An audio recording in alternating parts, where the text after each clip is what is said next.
Welcome back to online lecture 5 on unit number 1, Advanced Vapor Compression Cycle. Uh, uh, Today we will cover the numerical part of basic ejector refrigeration system. In the previous lecture we have discussed basic or simple ejector refrigeration systems, working principle of ejector, then working principle of ejector refrigeration systems, thermodynamic analysis part, that is how to calculate the performance parameters. So on the basis of the thermodynamic analysis, today we will discuss the two numericals. One numerical will discuss or will solve by using pH chart, and other numerical will solve by using property table. So this is the first numerical. This, uh, this numerical will solve by using pH chart. pH chart and the numerical is on HFC 134A refrigerant. So we'll solve by using pH chart of HFC 134A. In a 1 TR HFC 134 ejector refrigeration system, the motive vapor is saturated at 100 degrees Celsius.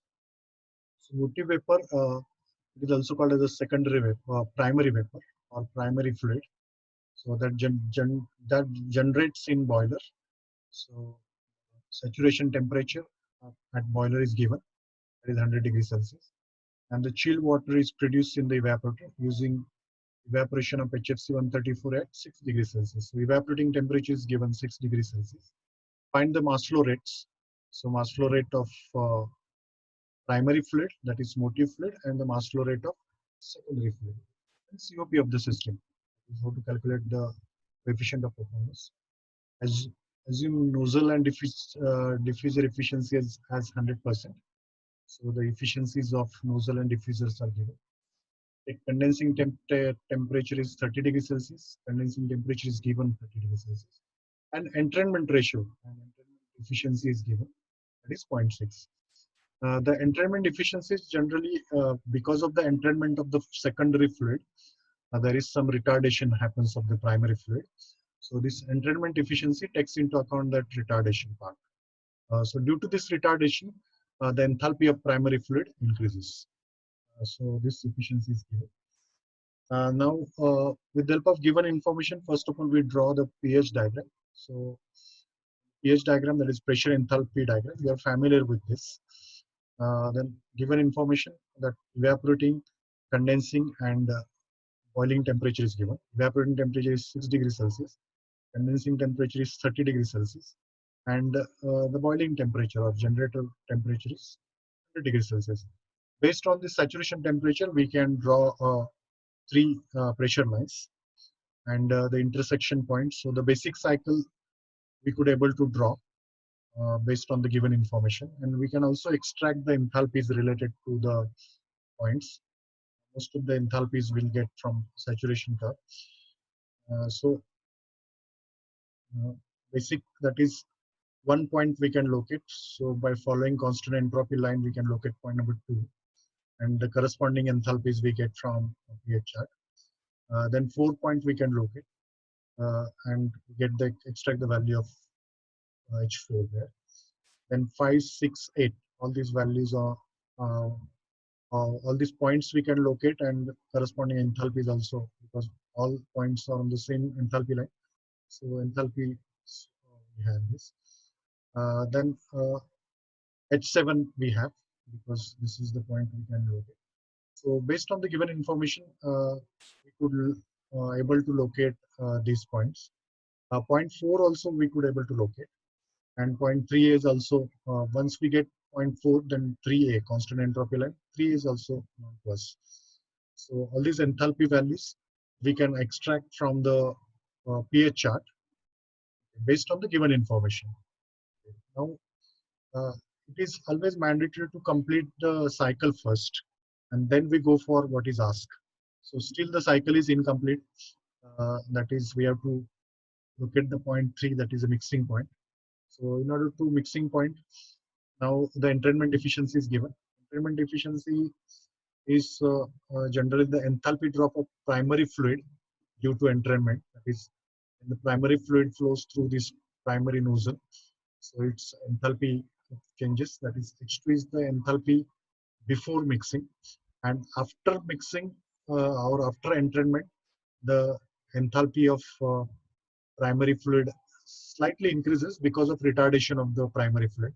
So this is H1 minus H3, and H1 minus H2, that is entropy or enthalpy drop before mixing. So this is H1 minus H3 is enthalpy drop after mixing, and H1 minus H2 is enthalpy drop before mixing, and all related with the primary fluid.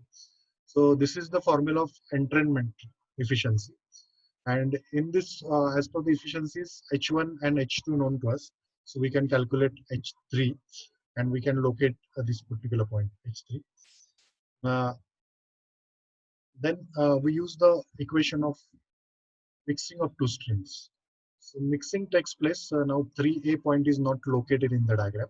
Actually, 3A point is actually the mixing point.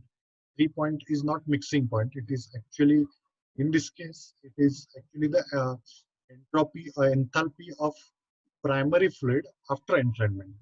So uh, uh, by applying the equation of mixing or energy balance of the mixing, so the total enthalpy of primary fluid, that is M1 into H3, plus total enthalpy of secondary fluid, that is M2 into H7, that is equal to enthalpy of mixture. Enthalpy of mixture is what? M1 plus M2 into H3A. So H3A is the mixing point. So that enthalpy of mixing is there. But we already located point number 4 and point number 3A. So 3A enthalpy known to us. So we have to calculate mass flow rate. So H3, all enthalpy is known to us. H3 is known to us because this is already calculated here. H7 is given and H3 is given. So divide both sides by M2. So only unknown in this equation is M1 by M2. So we can calculate M1 by M2. This is mass ratio. Now cooling capacity is given. So we use the expression of cooling capacity M2 into bracket H7 minus H6. And with the help of this cooling capacity, we can calculate the mass flow rate of refrigerant. And secondly, by using mass ratio, we can calculate M1 as well. Then heat supplied, we can calculate M1 into H1 minus H8 or H1 minus H5. It's one and the same. So from that, the heat supplied we can calculate. And by using the expression of COP, we can calculate the COP of the system. So this is the problem we have solved using pH chart. And in this particular problem, the efficiencies of nozzle and diffusers are not given. But this is a simple cycle. In simple cycle means 0.1 and 0.4, 0.1, 4, and 5. All these 3 points are on the saturation curve. And already we have considered there is no such difference between ejector pressure and evaporator pressure. So both are on the same line. So based on that, we have solved the problem. That's why the cycle becomes simple. Now the second numerical will solve using the property table. In fact, same operating parameters we have considered here. That is evaporating temperature 6 degrees Celsius, condensing temperature 30 degrees Celsius, and the boiling temperature is 100 degrees Celsius.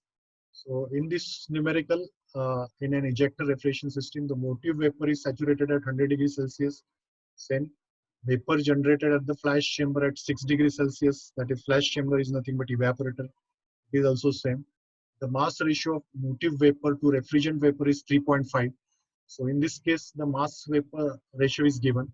Previous problem, it was not given, but in this case, the ratio of mass of motive fluid to the mass of refrigerant is given 3.5. We have to calculate the quality of mixture before and after diffuser. So before, this is the point before diffuser. This is after diffuser. Either whether it is weight or superheated, that we have to investigate. The condensation temperature is given 30 degrees Celsius. We have to calculate cooling capacity, COP of the system. Both we have to calculate. And heat supplied in this case is given. That is, heat supplied is 2 kilowatt. Take efficiencies of nozzle, entrainment, and diffusers. The 3 efficiencies are given in this case. That is 0.85, 0.65, and 0.8 respectively. So first of all, from the given information, that table values are given. So table values are obviously a saturated values. corresponding to temperature. This is saturated values of enthalpy, saturated liquid values of enthalpy, saturated vapor values of enthalpy, then entropy of saturated liquid and entropy of saturated vapor. So these values are given. So first of all, we will plot pH diagram with the help of given information. In this case also, the evaporating temperature is given 6 degrees Celsius, condensing temperature is given 30 degrees Celsius, and boiling temperature is given 100 degrees Celsius.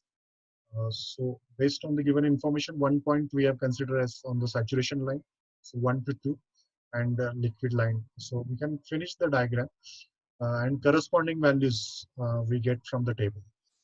These values are known to us. So one by one, H1 value, that is Hg corresponding to 100 degrees Celsius, which is given in the table. Then H2 value is not given in the table because that we need to calculate. Then H4 value is given, that is Hg corresponding to 30 degrees Celsius. So H5 value is also given, Hf corresponding to 30 degrees Celsius. So similarly, we get the value of H6 and H8 we can write. So these enthalpy values are given. So yellow colors are the enthalpy values. Similarly, Hf value we have written. So entropy values are also given. That is H1, S1, that is Hg corresponding to 100 degrees Celsius. So this value is also given. So S1 is equal to S2 because this is constant entropy process. So the same entropy is there. So Hg corresponding to 6 degrees Celsius is that we require. This values also, and entropies values are given. This entropy values are given. So all the values of on the saturation curves known to us. So if required, we can calculate. Now again, we have to finish first the cycle. So still the cycle is incomplete. We have not located point 4. Now in this case, as the actual process is not isentropic processes, so we have to calculate H2, H2 dash, H3A, H4, H4 dash, and the mixing points. So these points we have to calculate. So for that, first of all, we have to calculate H2. So in order to calculate H2, S1 is known to us. S1 is equal to S2. So X2 we have calculated. With the help of X2, we can calculate H2. That is enthalpy after isentropic expansion in the nozzle. So with the help of nozzle efficiency is H1 minus actual enthalpy drop divided by ideal enthalpy drop. So this is always the efficiency is calculated by smaller divided by larger. So if you have a confusion, definitely you can go to the diagram. So smaller value is obviously H1 minus H2 dash, larger value is H1 minus H2. So with the help of that, we can calculate H2 dash. Then we can plot H1 minus H2 dash, dotted line is actual. Then with the help of entrainment ratio, like previous problem, that is enthalpy drop of primary fluid after entrainment, enthalpy drop of primary fluid before entrainment. So in this case, the actual point is H2 dash before entrainment. So in this equation, only unknown is H3. We can calculate H3. We can locate point 3. Then we use mixing equation, that is mixing of two streams, M1 into H3 plus M1 into M2 into H7. That is equal to M1 plus M2 into H3A. So from this, we can calculate H3A. We can locate H3A point as well. Then now H3A known to us, but in order to calculate, in order to go for H4 point, we must know what is the entropy at, because this is H3A to 3A to 4A. That is a constant entropy process. So first of all, we need to calculate the entropy at 3A. So enthalpy at so we don't know the Draness fraction, because Draness fraction we calculate. That is actually the Draness fraction before diffuser. So that is the question is asked. So we have calculated that. Then with the help of Draness fraction, we can calculate the entropy at the inlet of the diffuser, that is H3A. And then H3A that is equal S3A that is equal to S4. So we can calculate S4. S4 known to us. So with the help of this equation, we can calculate X4. X4 is the quality of the refrigerant after isentropic compression in the diffuser. This is not the final answer, because actual diffuser efficiency is given.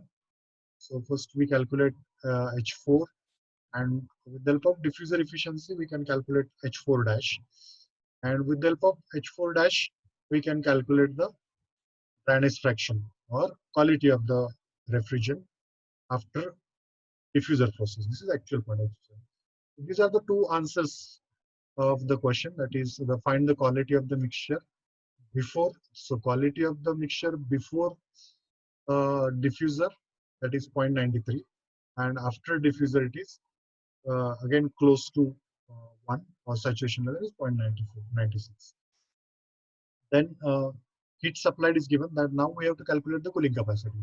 Cooling capacity for that is M2 into H6 minus H7 minus H6, but both values known to us. Only M2 is unknown to us. So in order to calculate M2, first of all we calculate that is M1 first with the help of QH.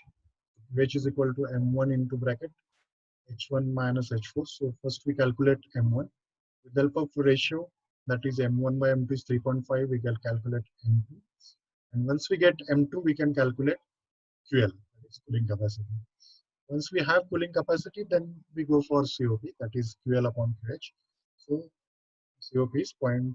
So the same problem, same numerical we have solved using the property table. Only in this case, we have also considered the efficiencies. So in addition to the previous problem, these two questions asked, that is quality of refrigerant before and after diffuser. So remaining portions are same. So this is one way of analyzing the simple ejector refrigeration system by using property table. In the exam also, these two types can be asked. If this particular numerical is asked, it will be asked for 10 marks. Previous numerical can be asked for 8 marks because there are less labor of making calculations. Here you require a lot of calculations and using table. So when you are using table, you are not allowed to use chart. When you are using chart, you are not allowed to use table. That restriction is there. So with this, at the end of this particular topic, you should be able to determine various performance parameters asked of ejector efficiency system, either using pH chart or property table, whichever is available or whichever is given, you can calculate. So with this, we have finished this particular topic. In the coming lecture, we will discuss the different types of ejector refrigeration systems. Like transcritical cycle, there are different types of ejector refrigeration system as well. So there are 5 types, five modifications are there, or 5 configurations of ejector refrigeration systems. So in the next lecture, we will discuss 2 of them.